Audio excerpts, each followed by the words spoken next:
Welcome back to the Real News Network. I'm Sharmini Pires coming to you from Baltimore. Today I'm being joined in our Baltimore studio by economist Michael Hudson. Michael has a new book out, J is for Junk Economics, a survivor's guide to economic vocabulary in an age of deception. Michael is a distinguished research professor of economics at the University of Missouri, Kansas City.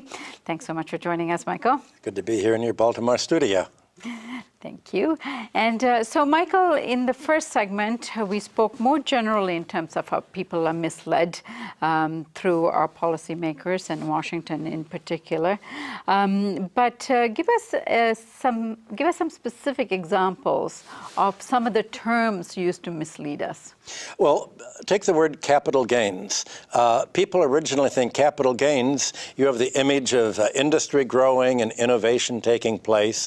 And there's an indication as if somehow when real estate and housing prices go up, everybody's getting richer. And when the stock prices go up, the economy's got richer. So Hillary Clinton was able to say, look at how the stock market soared in the last 8 years, thanks to Mr. Obama. Well, the stock market has soared, but not the employees' working conditions for the stock market. And most of these capital gains don't simply reflect what the textbooks say. The textbooks say, well, a company's worth whatever its expected future earnings are. And so the reason stocks are going up and bonds are going up and real estate is rents are going to go up and profits are going up and the economy's expanding and everybody's getting richer. But that's not why the stock market goes up at all. The stock market has gone up since 2008 in America, in Europe, all over the world because central banks have flooded the economy with creating new money. And they didn't create the money to hire workers. They didn't create the money to build infrastructure. They didn't create the money to invest in the economy. They didn't create the money to pay off the mortgages of people who had junk mortgages and were exploitive. They didn't create the money to write off student loans.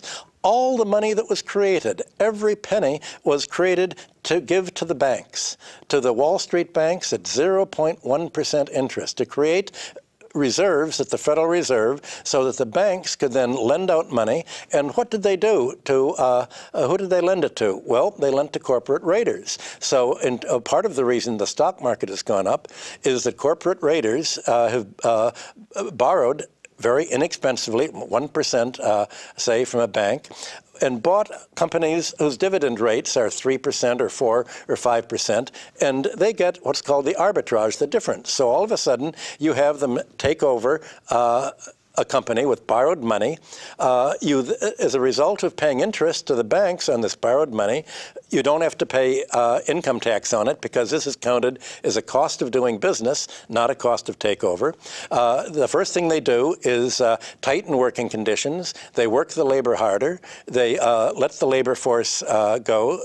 When people retire, they don't hire new workers. They just work the remaining workers all the more. So what's happened isn't a new investment, it's just the opposite. It's disinvestment, it's asset stripping.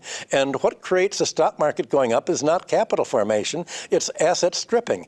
And when Donald Trump calls that wealth creation, it means his wealth, meaning the money he's been able to make, but that's money is being made by making the economy poor.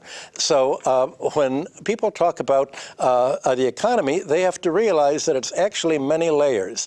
Not everybody is a millionaire working on Wall Street. Some people actually have to work for paychecks, and out of their paychecks, they have to pay rising health care costs, rising money to the banks, rising debt service. They have to borrow more money just to break even. Their rents are going way up to a large portion of their income.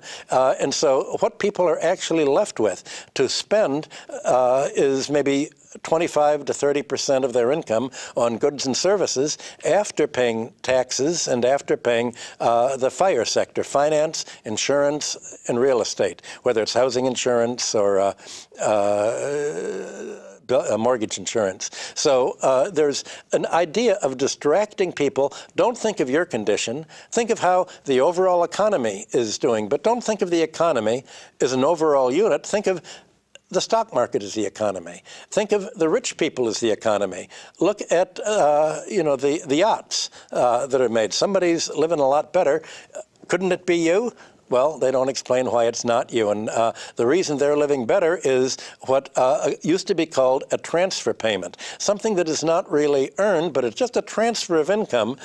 Like from a rent, when a landlord will raise the rent, all of a sudden, same house, nobody's invested more, but he's saying, oh, your rent's going up $50 a month this month. Now, that's a transfer payment. You just have to pay more. The landlord didn't do anything to earn this more money. He just found that he's able to squeeze more money out of you. So squeezing money out of you to make money for a rentier class, and that was a word that used to be used 100 years ago. The rentiers were people who lived on rents. They were coupon clippers. They were landlords. They were the idle rich who inherited money. And somehow you have, like, even the words widows and orphans. People say you have to provide large capital gains, meaning debt-financed asset price inflation, so that the widows and orphans can survive. The widows and orphans are all living on trust funds, or they're living on alimony, or they're living on inherited wealth. People forget that before 1900, widows and orphans used to be poor people. We're talking Charles Dickens type novels. Widows and orphans were the people who needed welfare. They weren't the millionaires. So today when people talk about widows and orphans, they mean millionaires. And when they talk about, the low interest rates that capitalists aren't making to get rich enough, that's really hurting the pension funds. Our hearts bleed for the workers. Their hearts aren't bleeding for the workers. They're trotting out pension funds in front is their factotums to say, make the pension funds richer, and behind them, the fact is that 75% of all the stocks and bonds really are owned by just a small percentage of the American population. They're really talking about themselves. So you have the economic vocabulary turning into a vocabulary of deception. So I go over what this vocabulary is and what the concepts are, and I also talk about what the original concepts were in classical economics. And everyone from Adam Smith, John Stuart Mill, they were all reformers. And what they wanted to reform was getting rid of this parasitic landlord class that had conquered England in 1066, and it's the heirs of the military, of the warlords, ended up taking the land and just making everybody pay, them and all of their descendants, for not doing anything, just for being conquered. And you could say that the carryover of this today, the rent that people have to pay, the money they have to pay to banks, and instead of having a public option, that's the price they still have to pay for being conquered. And the group that I'm working with is trying to promote public options. We're trying to promote public banking that would provide credit cards, banking services, vanilla services at a fraction of the price that Chase Manhattan or Citibank or the others, Bank of America, charges. Yeah, all these charges that people pay are economically unnecessary. There's no real cost behind them. There's no value behind them. So they're what the classical economists called empty pricing, prices with no real cost value, and what they called fictitious capital, capital that is claims on junk mortgage borrowers, that actually the pretense that all these debts can be paid, but it's all fictitious, because everybody knows, at least on Wall Street everybody knows, that the debts can't be paid, that somebody has to default, and Wall Street's plan is, well, make the government reimburse us, like the bailouts that happened in 2008, so that we don't lose. Let's pass all the loss on to the taxpayers without changing the banks, without throwing our guys in jail, even though these were fraudulent mortgages. So you have... And the government itself doesn't pay its debt. That's right. The whole idea is that it doesn't. At least if it does pay the debt, it only pays, there are two kinds of debts that governments have. They have a debt to the bondholders, and they do pay that. They have the debt to the Social Security recipients. Hillary had promised she was going to cut back Social Security. She was going to cut back social spending and Social Security and medical care so that the government would have enough money to pay her backers on Wall Street. So she was Obama's legacy. A stand-in for Wall Street. A stand-in is a politician who could deliver her constituency to her Wall Street backers. And that's what a politician does in America. You get a constituency, you make them believe your promises, and then you turn them over to your financial campaign backers. That's what politics has become, and that's as much an art of deception as economics is. Now, Donald Trump is proposing to spend trillions of dollars in terms of infrastructure development in this country. That sounds very good. And of course, in the immediate future, that means jobs for people. But what is the problem with that kind of infrastructure development in the long term, and what kind of plan is he thinking of when he's thinking infrastructure development? There are many ways of building infrastructure. The way Donald Trump would like, he'd like to spend like $100 million building a new bridge and a highway, and then he would like to sell it, privatize it to a private buyer like himself for $10 million. So the government would spend a huge amount of money then that could have been used for a free bridge or a free road. He'll then sell it for $10 million to a private owner, and then the private owner will charge put a toll booth up and charge money for coming across and make a mint. This is what happened in England under Margaret Thatcher. This is what called Thatcherism, and it's what has destroyed the English economy. It's what is destroying the European economy and turning Europe into a dead zone. So you could do infrastructure in the way of a giveaway. A real infrastructure would be the government would indeed pay for rebuilding this, but the whole idea of what made America rich in the 19th century was the government will develop this infrastructure and it will provide these services freely to the population, because if you begin to charge people for bridges and for roads and for parking meters, as in Chicago, and for everything else that's being privatized, then you're going to have even higher cost of living, and the wages are going to go up, and it'll be even harder to compete with foreign countries and to make exports, because nobody can afford to pay the prices that the American workers have to pay just to live and export in competition with Asia or even Europe or Germany. Germany doesn't have all of these costs. Germany has very low rental charges, maybe 10, 15% of your income, not 40% is here. Low-priced public health, free autobahns to drive on, not at all like this. So Donald Trump wants essentially to double the cost of living for everybody and give the capital away to his Republican backers, and essentially leave the whole country unemployed, but the 1% is going to be very, very rich. Right. Now, let's go back to these some specific examples in terms of the kind of infrastructure that Donald Trump wants to build.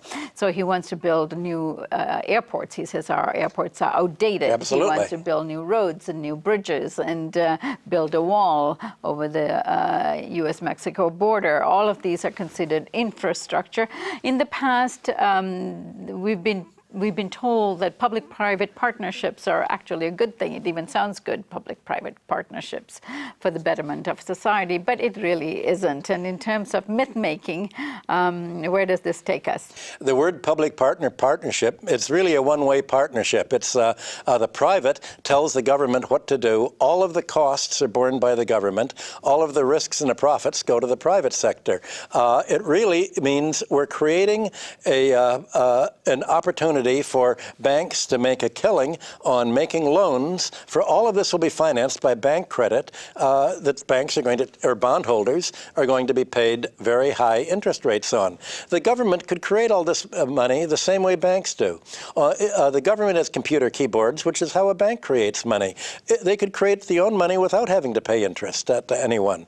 And they wouldn't have to, they could either charge the airlines for it, or they could provide the airports more freely. But public partnerships are designed to quadruple or quintuple the actual costs of doing business and pretend that this is in the public interest instead of just in the interest in the banks and the corporate insiders that the banks are willing to lead money to. All of the, if you look at investigative journalists have looked at just one horror story after another of private-public partnerships. Look at London's railroads. Look at England, what England did with the railroads, water, public-private partnership for water.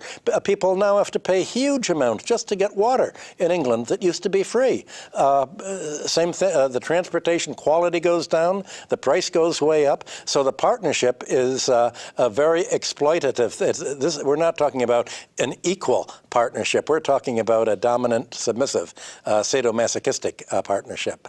Right. And then this point you were making about the government can print all the money they want if they want to invest it in infrastructure and own that infrastructure. They can make money to then pay back the Treasury if they need to.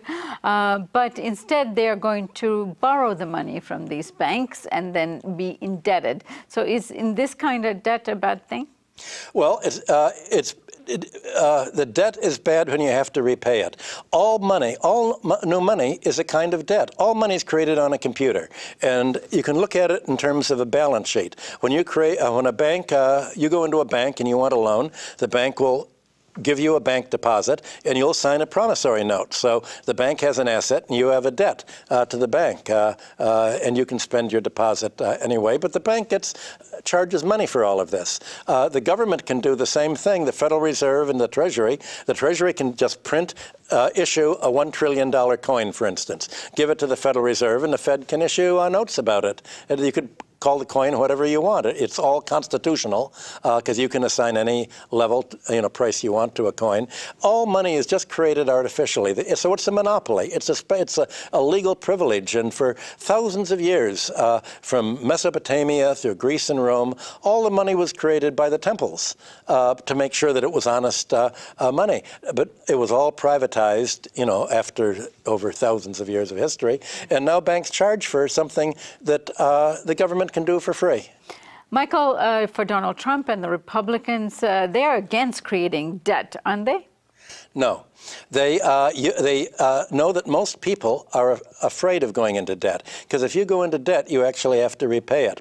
Government debt doesn't have to be repaid. If you repaid government debt, there wouldn't be any more money. What they're really looking for is the way to cut debt is by cutting the deficit, and what we want to cut is Social Security. We want to sort of downsize it. Hillary wanted to put it into the stock market. We want to pay less social spending. We want less medical care. We want to spend less money on the 95% of the population, so all the money gets spent on the top 5%. So they're really against what debt is spent for. They're against democratic debt. They're against democracy. What they really want is oligarchic debt, which used to be called state socialism. Government will only give money to the banks. They're all for the kind of debt that is the bank bailout in 2008. They're all for giving money to Wall Street. They're all for giving subsidies to Donald Trump for building his buildings in New York, enabling him to make a killing. They're just against giving debt to the workers or to the middle class or to the cities or to anyone who's not one of the 5%. All right, so this is the kind of austerity plan that Paul Ryan, who's the Speaker of the House, austerity is the word, is trying to promote, that he wants Donald Trump to sign on to. Right. All right, Michael, I thank you so much for joining us today. And thank you for joining us on the Real News Network.